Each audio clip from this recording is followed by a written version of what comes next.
Welcome to Quilter's Architect. My name is Mark, and in this video, I want to talk to you about my next project, and that is this large set of panels.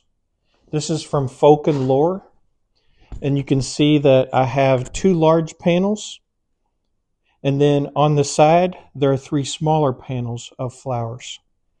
So I was looking at this panel with Sherry, and Sherry's channel is called Lessons Learned on YouTube. If you haven't already been watching her channel, you might want to check that out.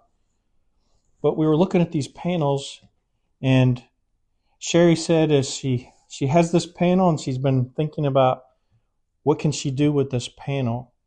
And so she said, why don't you take this panel and see what you can do with it? So I was looking at this panel and I was thinking about, including these 5 panels in a quilt, what would I do? Well, one of the first things I did is I measured the two larger panels. And what I could see is that if I were to square these panels and cut them out, I could do 20.5 inches on these so that unfinished, they'd be 20.5, and then sewn in, they would be 20 inches. And then on the smaller panels on the side, you could cut them even smaller, but I thought of cutting these to 12.5 unfinished, squared, and that way we'd get a sewn in size of 12 inches on the 3 smaller panels. And so the other thing is Sherry has already done a project with this Folk and Lore fabric line, and we have some scraps left over from her project, and it's all in a bag, and it's all that Folk and Lore line of fabric. So the next thing I wanted to do is look at that and say, how could I make a quilt from these panels along with the leftover fabric we have that's also from the same fabric line. So let's take a look at that fabric that we have and think about what can we do with this.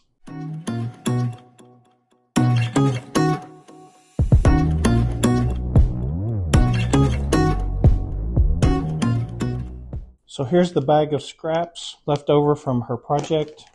Just wanted to show a quick picture of the quilt that Sherry made from this fabric in her previous project. And there are a few scraps here that are a little on the larger side. So you can see this. We have quite a bit of this left over. And then as I look through this bag, the other thing I was thinking is if I could kind of group these fabrics together and thinking about what kind of sizes of fabric do I have here. So this is going to take some work, isn't it? Looks like some of these were fussy cut or something like that, because we have some odd sizes cut out of some of this fabric. That looks like some more of this fabric. And so what I'm going to do is I'm going to take a little time to go through this fabric and see what I have, because I'm kind of thinking maybe I could use some 4 patches or some other type of blocks along with these panels to make a nice design. And I think as I go through this fabric, it looks like there's a lot of triangles. I wasn't planning on doing HSTs or anything like that. That is another option. But I think what I'll do is I'll take a little time. I'll go off camera because this is kind of all just thrown in this bag together. And I'll sort through this. I'll try to group it together in some logical way so that I can think about how I can use this fabric. This is my plan in this video. I'm going to assess what I have here in this fabric and then how that corresponds well to maybe different types of blocks or block sizes that I could arrange around these panels. And then I'm going to go off camera. I'm going to create a quilt pattern suited well for these 5 panels and the fabrics that I have. I'll come back and I'll go over that quilt pattern that I've designed and talk about how I plan to use these fabrics that we have left over from the previous project using this Folk and Lore line of fabrics. So stick with me here. First thing I'll do is I'll come back and I'll show you kind of how this fabric organized out into different categories, and then we'll jump right into a pattern design to make this quilt. And of course, I plan to demonstrate all the different aspects of making this quilt and I'll complete this quilt, and we'll even do the quilting as well as the binding so that you can see the completed project. You know, not everyone has these 5 panels from Folk and Lore, but if you have a similar panel arrangement of 5 panels and you've been wondering, what can I do with these panels? And you have some that are of a similar size, maybe this pattern will give you some good ideas so that you can use up your panels as well as maybe some fabric you have that would work very well with your panels. So I'm going to get to sorting fabric, and I'll be right back with my results.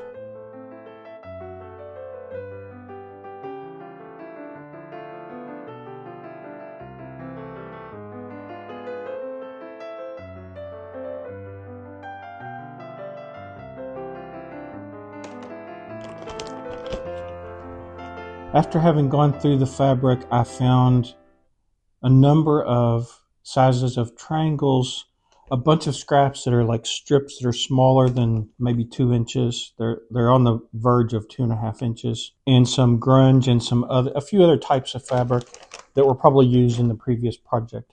I'm going to set those aside, and what I plan to focus on is, you see I have these stacks. I have stacks of squares and a little, some rectangles here, but they're a little on the larger side. And I'm thinking I could use these potentially in something like 4 patches or something like that. And here you can see I have quite a bit of this fabric. There might be a couple here. I think mostly it's the same. I'm thinking if I need to do coping or framing around some of the panels to make those panel sizes correspond to the adjacent blocks, I have a lot of this fabric, and so I could use that for that purpose. And here's just another assortment of fabrics that are in various, scrap sizes, and these are fairly large, right? So I could cut hopefully numerous pieces out of each of these fabrics as needed. And I'll be back in just a little bit, and I'll show you that quilt pattern and we can go through it. So let's take a look at the quilt pattern that I came up with, and I'm going to call this Folk and Lore Flower Panels, since that's exactly what this quilt pattern is designed for. Of course, if you had some panels of similar sizes, you could actually substitute your own panels and do a different quilt, but using the same pattern and just substituting your panels. And looking at the pattern, what you'll notice is that what I've done is I've taken the 2 larger panels, the flower panels, and I've put those in opposing corners on the quilt. And then I've taken 2 of these smaller flower panels and I've framed them with strips on the tops and bottoms and sides, which makes those 2 smaller flower panels the same size as the larger flower panels. And then I'm going to take the 3rd smaller flower panel and center it in the quilt. Looking at the different panels, since there are 5 of them, I was trying to come up with a way to balance those panels within the overall quilt. And I think that actually accomplishes that. And then to add some other dimension to the quilt, I've added these 4 churn dash blocks. And you can see those in the center between the flower panels that are on each of the 4 corners. And so the rest of the quilt consists of 4 patches. What I thought I would be able to do is, we have some of this fabric available, and my thought is the 4 patches would look more consistent. It'll give a little bit more of a consistent background if the lighter fabric in the 4 patches is consistent. So since I do have all of this scrap left over, then my thought is the darker fabric in all of those 4 patches I will make from these scrap fabrics from the Folk and Lore fabric line. So there'll be a little bit of ironing involved, right? Since this was in a bag and folded up, I'll have to go through that ironing and cut out from all of these scraps. So in my case, when I make my 4 patches, I might be able to make some strip sets, but in some cases, since I am dealing with smaller pieces of fabric, I may be working on individual squares within my 4 patches. But I do see some of these fabrics here that are a little larger pieces, and I might be able to make some of my 4 patches as strip sets by using these. As we know, sometimes strip sets can be a little faster when we're making 4 patches or a similar type of block. Now, thinking about this fabric, since there's quite a bit of this, then what I was thinking about this is I have in the pattern this frame around 2 of the smaller flower panels. And so I thought I would cut my strips for those frames out of this fabric. and that'll make a real nice frame around those two flower panels. Let's move on and take a look at the fabric requirements. Here you can see on page 2 of the pattern that I have this colonial fabric, and we need 5/8 of a yard of that. Looking at forest floor and papaya, these are the two fabrics that are included in the actual 4 patches. Thinking about what I'm doing, you might not be doing the same thing. Like, you might decide to make this quilt and make all those 4 patches out of 2 fabrics. But in my case, what I plan to do, since I'm going to use these scraps for the dark part of those 4 patches, I'm not necessarily looking at it from a fabric requirements as much. I just, hoping that I have enough, right? But in your case, if you were going to get a fabric for that forest floor, you would need 1 3/8 yards. And the same is true of papaya. And in my case, this is the fabric I have for that papaya fabric listed there. And then looking at the rest of the fabrics there, avocado pit, mango, and tangerine, those make up the churn dash blocks, and there are 4 of those blocks. So you can see here for that avocado pit, we need a 1/2 yard, and then for the mango, a 1/4 yard, and also for tangerine, a 1/4 yard of fabric. So let's move on to cutting instructions. And again, just to clarify, if you're not using scraps to make those 4 patches, then that would obviously alter the cutting instructions. You might choose to go with strip sets. And so I've written these instructions from the perspective of cutting the individual pieces. And so you can adapt that to your preferences and needs. So if you look at the colonial, this has to do with those 2 frames around the smaller flower panels on the outside corners. And you'll notice here that we need 4 4.5 by 12.5 inch strips, and 4 4.5 by 20.5 inch strips. And then for the forest floor, or the darker fabric, in my case for our 4 patches, I'll be cutting 288 2.5 inch squares. The same is true of the papaya. If we determine we can do some strip sets from our fabric, it's large enough to do strip sets, we can adjust that instead of cutting squares and cut 2.5 inch strips. And then for the churn dash blocks from our avocado pit, we're going to be cutting 8 5-inch squares, 4 4.5 inch squares, 16 2.5 by 4.5 inch rectangles. And then for mango, we're going to cut 16 2.5 by 4.5 inch rectangles. And the last fabric, tangerine, we need 8 5-inch squares. And so you can see on the far right hand side, I've given the number of strips you would need to cut if your fabric has 42 inches of usable fabric from your width of fabric. And just quickly, a few notes here in the pattern. A 1/4 inch seam allowance is used throughout this pattern. Also, you can press the seams as desired unless otherwise stated. And then again, I'm assuming from your width of fabric, you have 42 inches at least of usable fabric. I'm going to go off camera. I'll work through ironing these scraps and getting these pieces cut out, and then we can move on to starting to make the quilt.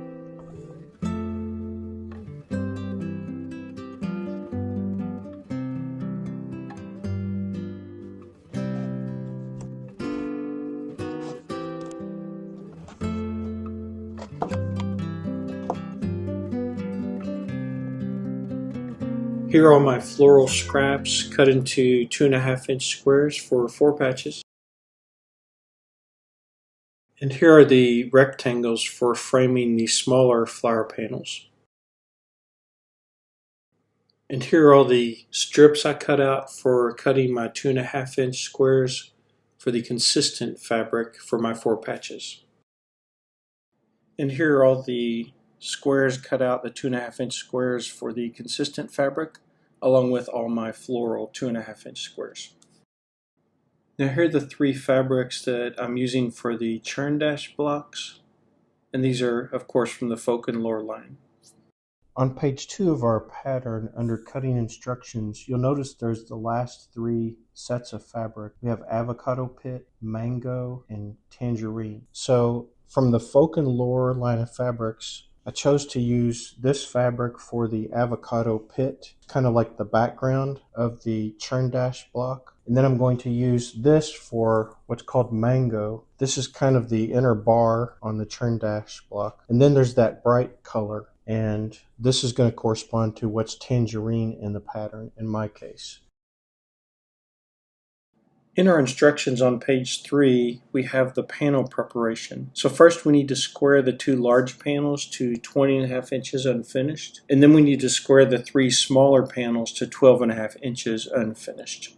Here you can see the first large panel squared to 20.5 inches unfinished. And here's the second large panel that I've squared.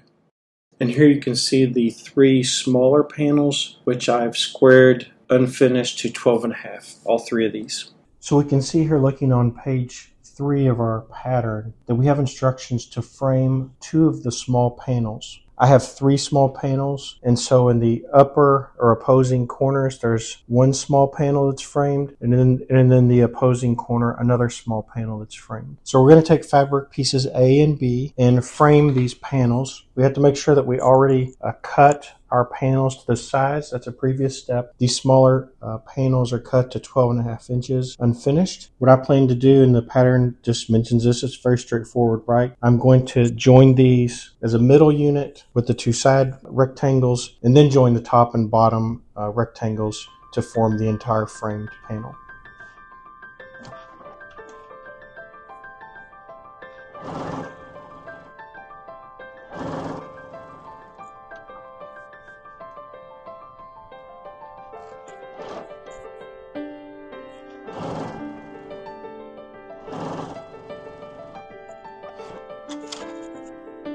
Just pressing my seams open here on the 2 side units that I joined to the panel.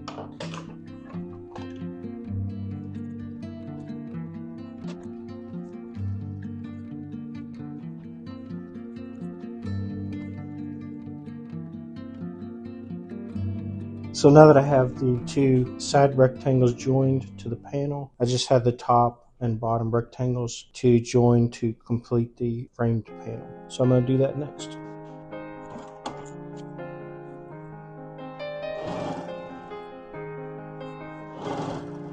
Okay, I'm going to finish joining these top and bottom units to the panel, and we'll just have pressing to do.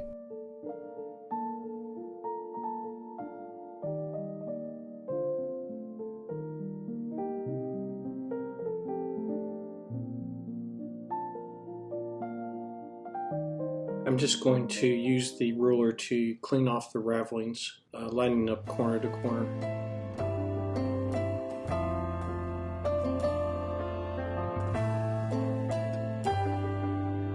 And here are both of my small framed panels. They turned out nice.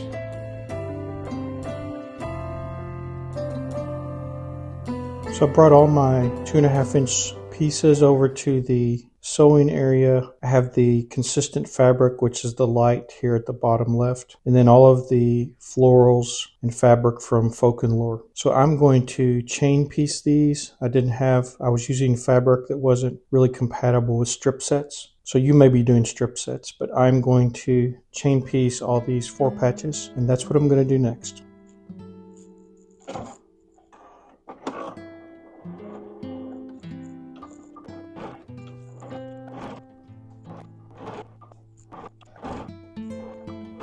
So I'm going to go off camera now, and I'll work on chain piecing, and I'll come back and I'll show you once I've made some good progress. Here are all the units I've chain pieced together, and now I'm going to separate these so that I can press the seams.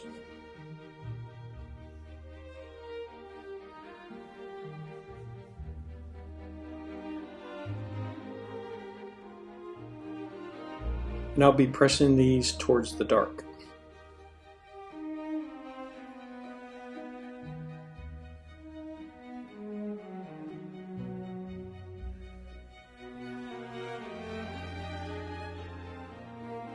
So I went ahead off camera and joined all of those units to create the 4 patches and pressed them, and here are all my 4 patches completed.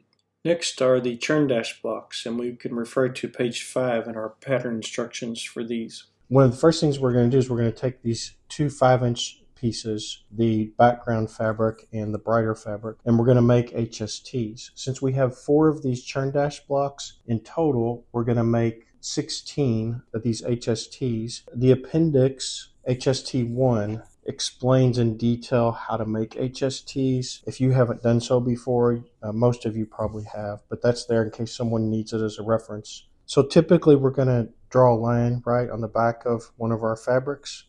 We'll put them face to face, and then we'll sew a line 1/4 inch on each side of that line that's from corner to corner, and then we'll cut them and then press them. We'll be making from each 2 5-inch pieces, we'll end up with 2 HST squares. And so I'm going to mark a line on the lighter fabric, and then I'm going to work on joining these together so I can get my HSTs ready. Now, looking at this fabric here, you'll notice these other squares in the background fabric. That goes in the middle. If you look at the pattern and the example of the churn dash block, that goes right in the middle of the churn dash block. And then we have these two rectangle pieces from our background color, and then this a little bit brighter color. We'll be joining these together to form units that will go kind of on the side in the middle on all 4 sides of the churn dash block. So the first thing I'm going to work on is HSTs.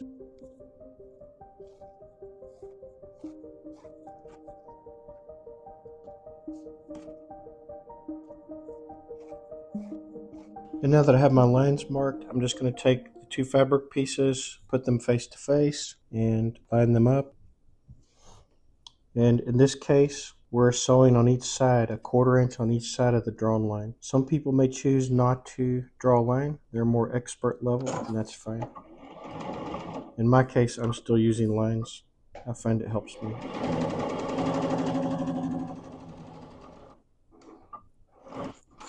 And I'll just sew one here to demonstrate it, and then I'll do the rest off camera. Okay, and if you have seam tape, you can follow the line that you're following. In this case, it's on the right, in my case, because we're sewing 1/4 inch to the left, right? Which can help keep it straight. So I'm going to join the rest of these HSTs, and then I'll cut them and press them. And so now that I've joined all my 5-inch squares together, I'll just cut each of these on the drawn line. And then once I've done that, I have my 2 HST units, and I'll need to press those next. So I'll cut the rest of these and move on to pressing. And I'm just going to press the HSTs. I'm pressing towards the dark.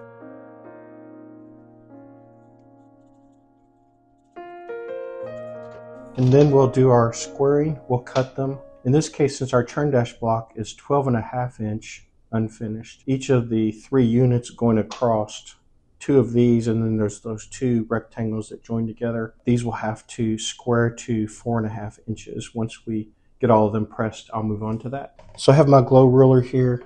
I don't have a 4.5 inch squaring ruler in here in the house. Sherry may have one in the she shed. When squaring these to 4.5, if you're not familiar with doing this, most of you have already done it. You just want to make sure that you line the diagonal line up where the 2 fabrics meet. And also, when you're making your first cuts, you're making sure that there's some 4.5 inch margin here so that you can cut off the other 2 sides. So we'll just turn it. Some people have also like a rotating mat. I don't have one of those yet. That way you don't have to pick anything up. You can just rotate it. I guess I'm going to have to get one or not. So again, double checking our diagonal line, lining up the 2 sides where we've already cut, and cutting to 4.5 inches. And there is our 4.5 inch unfinished HST. So I'm going to go ahead and go off camera, cut the rest of these, and we'll move on to the next step for our churn dash block. I finished squaring all of my HSTs, and now what I'm going to do is, if you look at the instructions for the churn dash block, we have to join these rectangles to form these little units that go kind of in the middle of the block on all 4 sides. And so we'll be just placing 2 pieces of this fabric face to face and joining these together like that. So we have these 2 fabric pieces, G and H. We'll just join all these together to form our 4 side units for each of our churn dash blocks.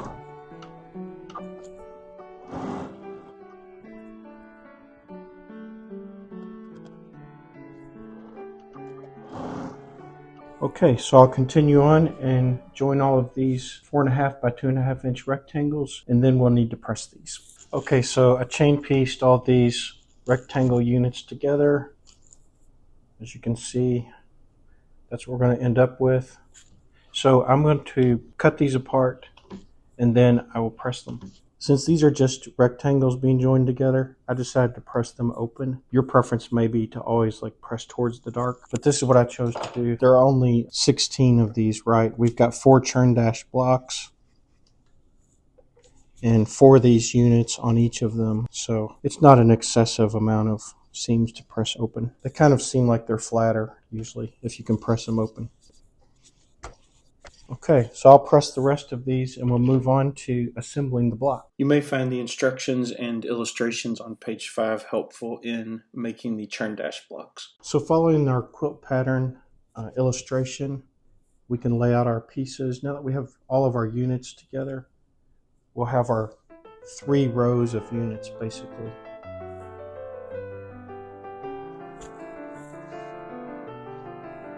And on our corner HSTs, this background fabric goes to the outside.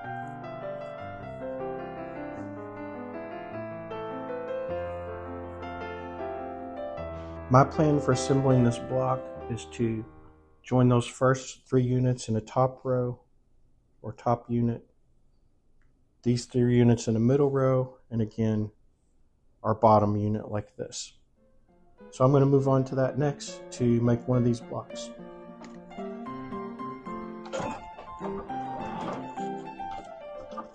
So I will work on joining these 3 units, top, middle, and bottom, those together. And then once I have all 3 of those, we'll press them, and then we can join all 3 units to make our block. I will continue on here off camera to get these 3 units ready, and we'll come back and we'll take a look at those. After I join my 3 units, I'm just pressing the seams open. So getting those ready.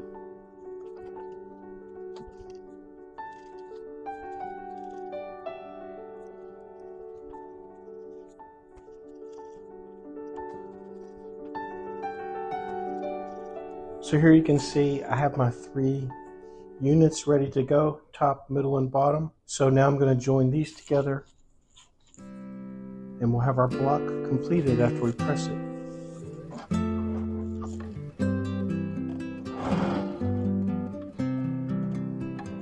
Just lining up our seams with our center square.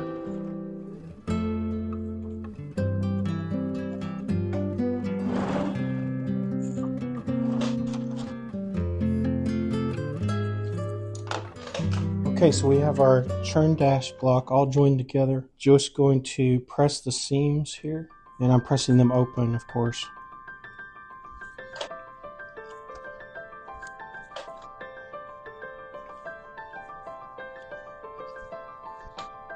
So there is our churn dash block. I'm going to starch it. It says in the pattern instructions that these should be 12.5-inch square unfinished, but we would be very careful because we don't want to cut off too much fabric here, right? Because otherwise the points of these will get sewn into the next seam. So squaring with a measure of caution, right? We wouldn't want to cut off too much of that. So I am going to starch it and I'm going to check it on the square.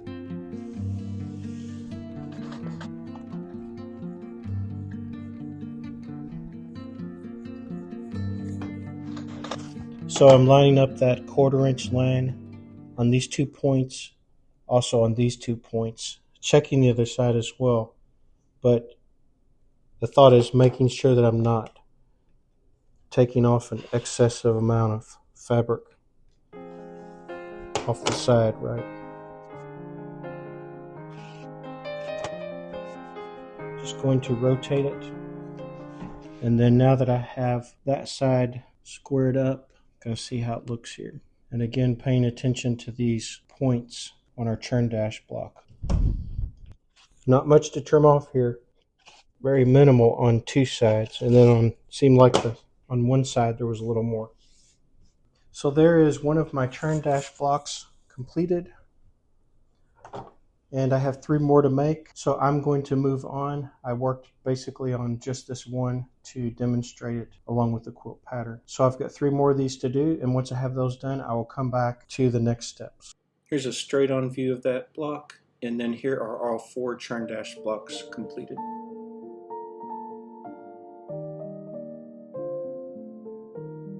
On page 6 of our pattern, the next thing we're going to do is we're going to make our large panel units. This involves taking the panel and joining 4 patches to the sides and of course to the top afterwards. One of the challenges of this is, since I took the floral fabrics from the Folk and Lore line and I tried to randomly use those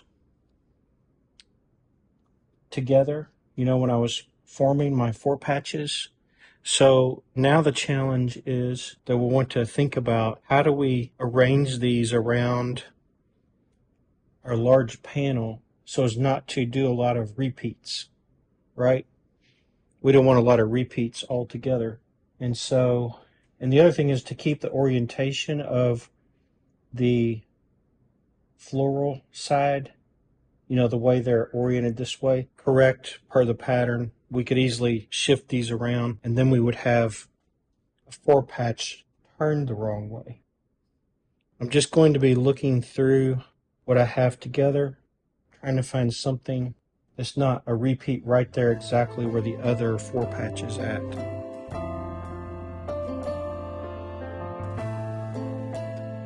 Looking for something a little different. Okay, so we need 5 on each side. And the opposite side is oriented the same way as far as like the 2 darker or floral squares being in opposing corners.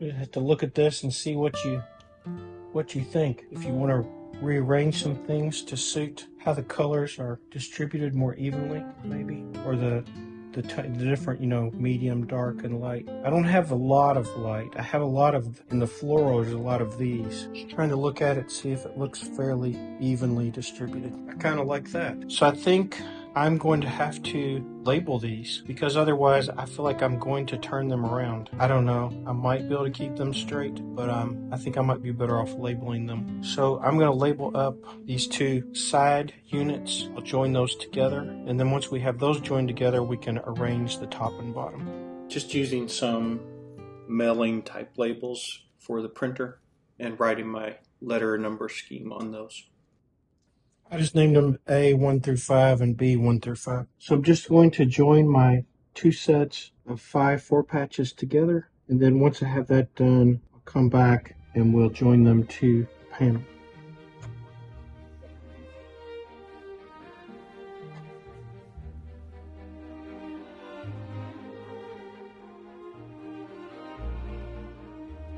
Just pressing open my seams here on my units of 5 of 4 patches for each side of the large panel. So easy to mess up something else when you're ironing something, especially with the smaller pieces.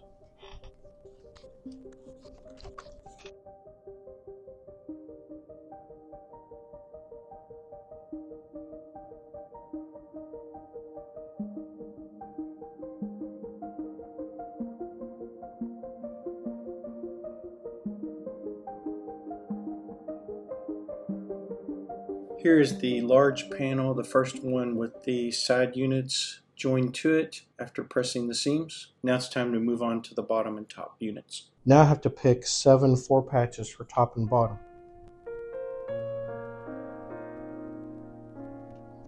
I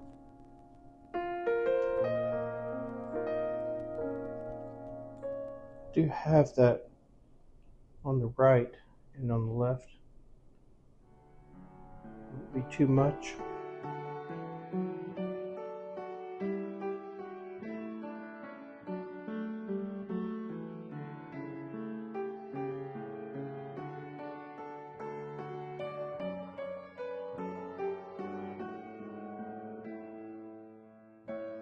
Well, this comes down to preference, doesn't it?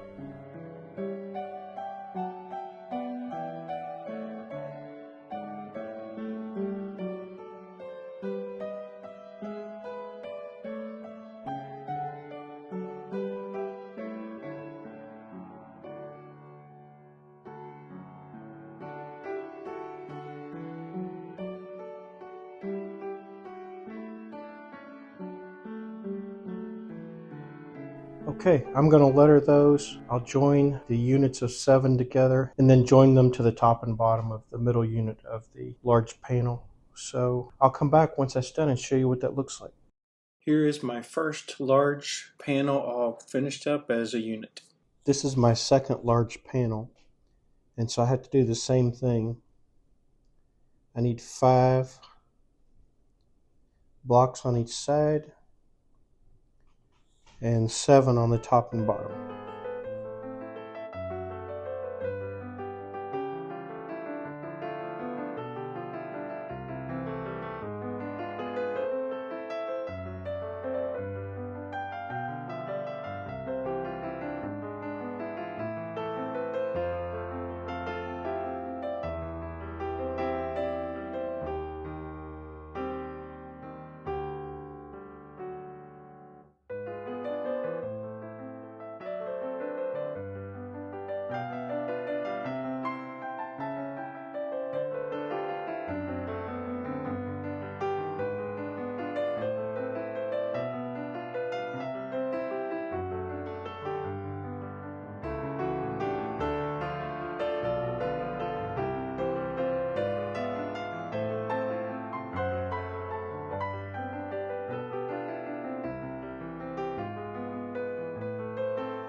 Okay, I'm going to label these, and since I already demonstrated joining the 5 4 patches into a unit and the 7 into a unit, then join those to the large panel. When I come back, I'll show you this panel completed. And here's the second large panel as a unit with the 4 patches all around it, and it's completed. These large panels really turned out really beautiful. You can refer to page 7 for the next step related to creating units from our small framed panels. It explains how we have to take the 2 small panels that we framed and do a similar thing to what we did with our large panels. We're going to put 5 4 patches on the sides, and then we need to put 7 4 patches along the bottom and the top.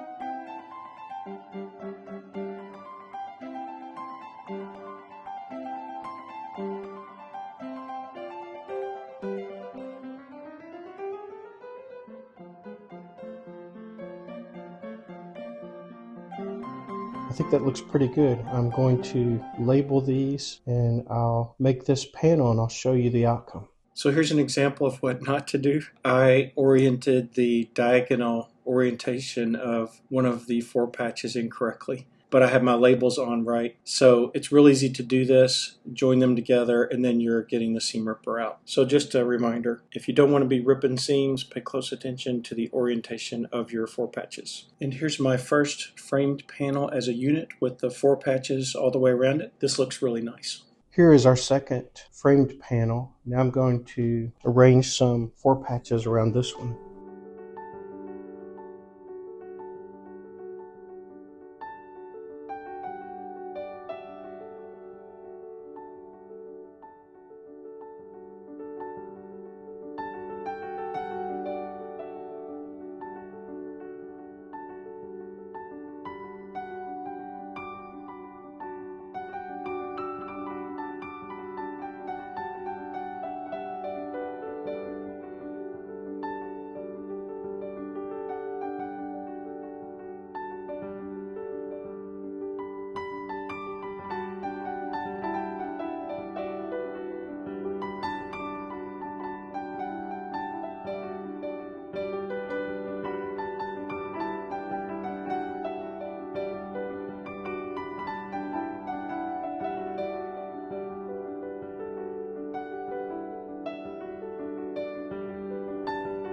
think that'll look nice. So I'm going to label these. I'll go off camera and I'll make this unit with the framed panel surrounded by 4 patches. Here's our second framed panel as a unit with all the 4 patches on all 4 sides. This one also looks very nice. Time to move on to page 8 for our next step. On page 8 of the pattern, we have instructions about making our center churn dash units. And what that means is this is going between, in the center at the top and bottom, 2 of the large panels that have 4 patches around them. So we need 6 4 patches above and below the churn dash unit.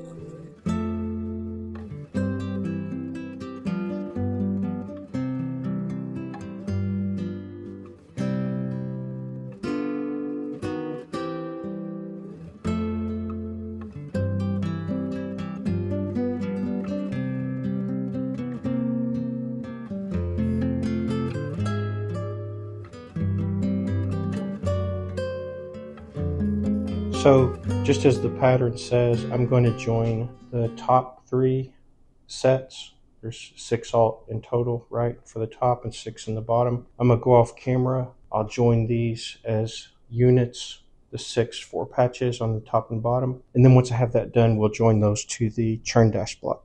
And here is the top center churn dash unit with the 4 patches above and below it.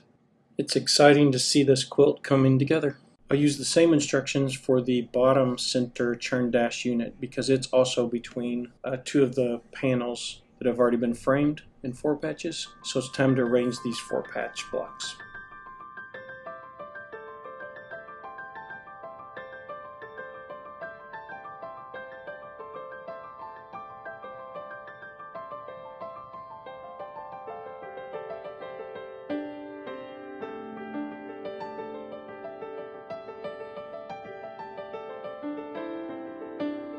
Of course, I've transferred these over to the sewing machine. I have to label them so that I can join them together. And here's the bottom center churn dash unit all completed. Time to move on to page 9 for our next step. On page 9 in our pattern, it talks about making the side churn dash units. And so it's a similar thing. It's just that this churn dash is on each side, right and left, and it's between 2 different panels, right? So again, looking to choose 4 patches. We have 6 on each side, a unit of 6.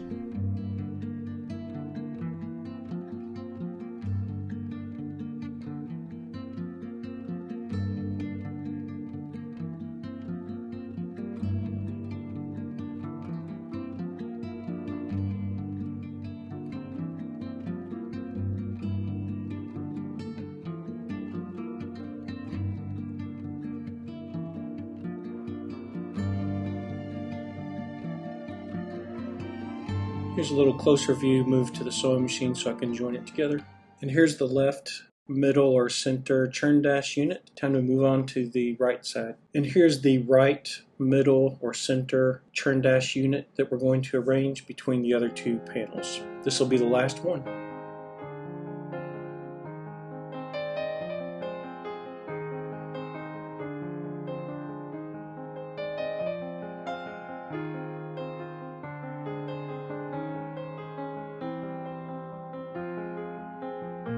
And here's a little closer look after I've moved it over to the sewing machine to join it together. And here's our finished right side center churn dash unit. Nice to see these completed.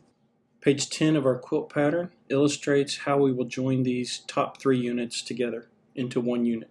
Here you can see my top 3 units that I have ready to join together. And here's that top unit all completed. This one looks really nice.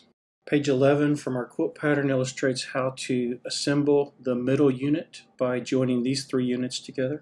And here you can see the 3 units that I have ready to assemble into the middle unit. And here you can see my assembled middle unit for the quilt. On page 12 we see the illustration and instructions for assembling these 3 units into the bottom unit.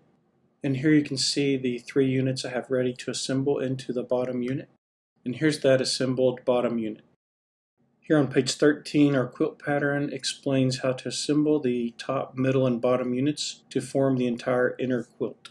Here you can see my top, middle, and bottom units laid out on the floor, all ready to join together. I'm probably not going to pin these together too much, and the reason is when you're trying to align all of these 4-patch seams that are adjacent to each other, as well as the points on the churn dash blocks, it really doesn't help a lot to do spaced pinning when trying to sew these units together. You could pin at both ends just to keep it together, but once you get started, then you're focused on lining up all these seams that are adjacent to each other. So next we'll take a look at everything all together. Well, here's the quilt all joined together. I think these 4 patches made up of the folklore floral fabrics, along with these flower panels and the churn dashes all together, I think it's really making a really nice looking quilt. Please leave your comments as to what you think about how these panels and the floral 4 patches all coordinated. Sherry was kind enough to take on the long arming of the quilt, and here it is loaded on the long arm.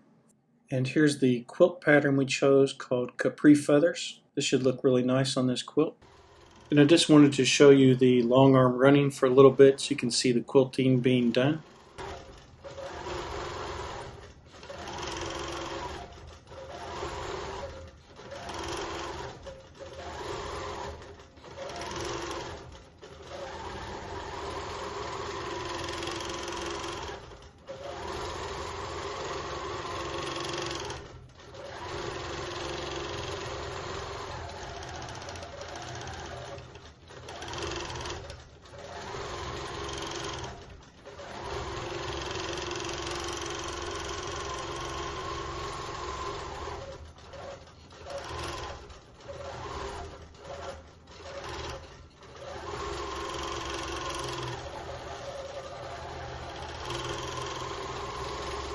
And here's a close-up photo of that top left large flower panel with the quilting on it. Looks beautiful. So in the bag of scraps left over from the folk and lore fabric, there were quite a few strips of this fabric. And so this is kind of nice because this is the same fabric that I used to frame the smaller panels. And so I think this will turn out as a really nice binding. You can see I've already put the binding together. You can see how it's already pressed in half. And I'm going to go ahead and add the binding to the quilt. Okay, so time to start joining our binding to our quilt. I've left some excess that when I get all the way around to the other end, I can make a mitered joint. So I have the rough side towards the edge of the fabric.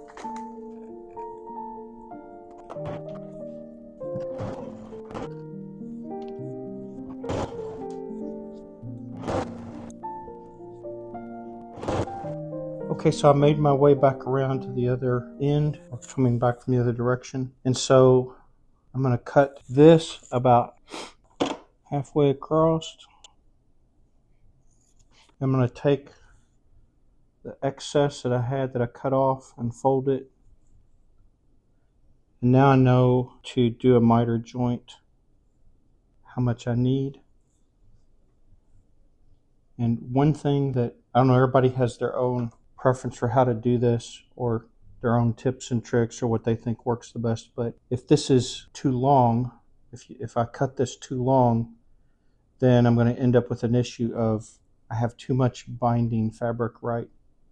And when I go to do the final seam here to finish this off, I might end up getting some bunching of the binding. So in my case, what I personally think is it's better to be a little bit short on this than to be long. That's just how I feel about it from the few that I've done. So everybody may have their own preference. So what I plan to do is I'm going to cut it a slight amount shorter than the width of that binding fabric unfolded. Just a little bit. And now to do our seam, we need our fabric to go together, right? So basically we're unfolding it, and we're going to do this type of joint just like we did when we put all of our strips together for our binding, so that after we put our seam and we cut off the excess on that 45-degree seam that we sew, we'll have our nice mitered joint just like we did everywhere else in our binding. So these can be a struggle, right, to you're trying to get the fabric to lay flat from the two pieces, but they're already joined to the quilt. We left some space so that we can do this. If we don't leave enough space, it's going to be even more difficult because it's going to be pulling. It's joined to the quilt. It's going to be pulling against our efforts to line it up. I'm going to pin it. It's hard to get this pinned exact because of the fact the way it is, pulling like that. But I'm going to try to get it pinned here so that it's lined up the best I can get it. We'll be sewing on a 45 from this corner to this corner. So the challenge is getting it to lay flat and also be lined up on our edges when we either sew it or pin it, one or the other.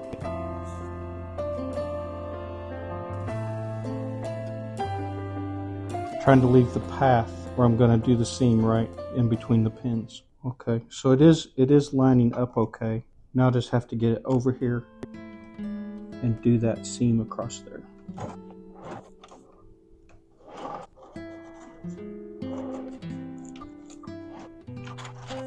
And before I would do any cutting, I always like to also look at it again to make sure, did I do that? I didn't turn that around backwards, right?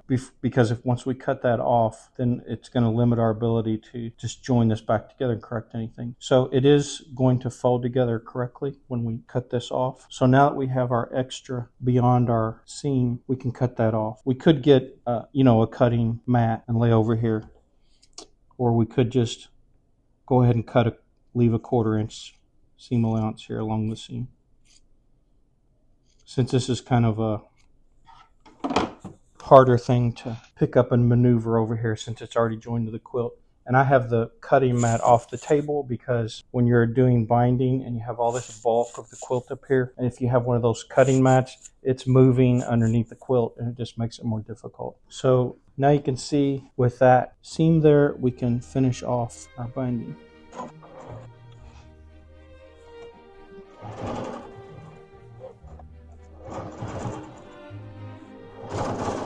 So now that we've joined the binding to the back of our quilt, which it's time to sew it to the front. And just reminder, it's easy to forget this. I'm just going to increase my stitch length to 3 there on this screen. You might not be able to see it on the video, but I adjusted it from 2.4 to 3. And here I am again. I'm at the bottom of the quilt. I'm in the same area. You can see here is the seam that we just did when we were finishing off the back. So I'm just going to start again in that same general area and work my way around the quilt.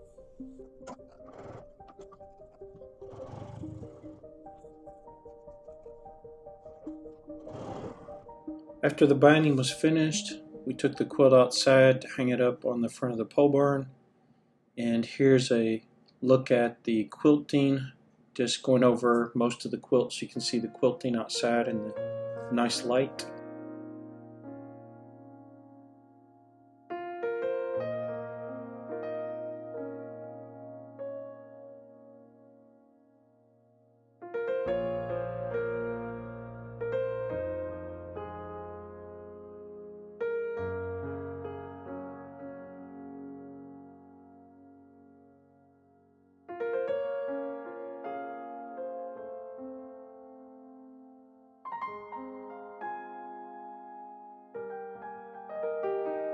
And here's a look at the quilt hanging outside in the full sunlight and the backing as well. I hope you enjoyed joining me for this sew along and watching me make this Folk and Lore flower panels quilt. It was an interesting challenge to take the 5 panels and to create a quilt pattern that would not only distribute them well, but also complement the flower panels by using the other scrap Folk and Lore fabric that we had left over from a previous project. Please leave your comments. If you enjoyed the video, give me a thumbs up. And if you haven't subscribed to my channel and you enjoy videos like this, I encourage you to do so. Until the next video, I'm wishing you happy quilting and beautiful finishes.